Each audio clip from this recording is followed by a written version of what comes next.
আসসালামু আলাইকুম ওয়া রাহমাতুল্লাহি ওয়া বারাকাতুহু নাহমাদুহু ওয়া নুসাল্লি আলা রাসূলিহিল কারীম আম্মা বাদ।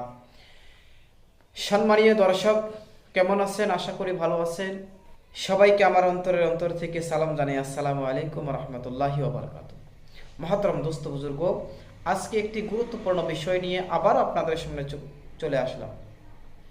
যে আজকে আমরা জানব যে কি কি কারণে আমাদের রমজান মাসের রোজা ভাঙবে না, সেই কারণগুলো আমরা আজকে ভিডিওর মাধ্যমে জানবো ইনশাআল্লাহ। সর্বপ্রথম আমরা মনে রাখবো যে 10টা কারণে আমাদের রমজান মাসে রোজা ভাঙবে না। আমাদের মাঝখানে যদি কোনো মানুষ যদি এই 10টা কাজ করে, তাহলে সেই 10টা কাজের বিনিময় ওই ব্যক্তির রোজা ভাঙবে না। এই 10টা কাজ কি কি আমরা আজকে ভিডিওর মাধ্যমে জানবো ইনশাআল্লাহ। সর্বপ্রথম যেই কাজটা করলে আমাদের রমজান মাসের রোজা ভাঙবে না, সেই কাজটা হলো যে কোনো মানুষ যদি রোজা থেকে তার থুথু গিলে ফেলে, সেই ব্যক্তির রোজা ভাঙবে না। 2 নম্বর হলো কোনো মানুষ যদি রোজা থেকে চুল দাড়ি কাটে, সেই ব্যক্তির রোজা ভাঙবে না। 3 নম্বর হলো কোনো মানুষ যদি রোজা থেকে মেহেদি লাগায়, সেই ব্যক্তির রোজা ভাঙবে না।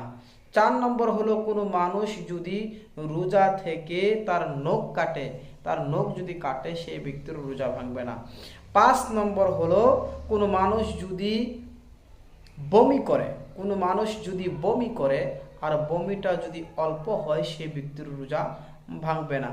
6 নম্বর হলো কোনো মানুষ যদি খাবার ঘ্রাণ যদি শুকে, সেই ব্যক্তির রোজা ভাঙবে না।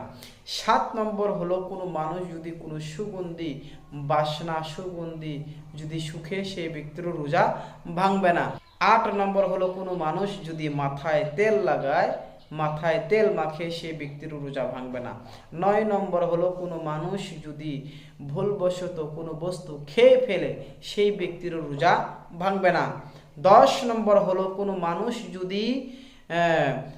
মানুষ যদি স্বপ্নের যুগে রোজা থেকে যদি তার স্বপ্নের দোষ হয়ে যায়, সেই ব্যক্তির রোজা ভাঙবে না। আমরা ভিডিওটা বেশি বেশি করে শেয়ার করে দেব ইনশাআল্লাহ।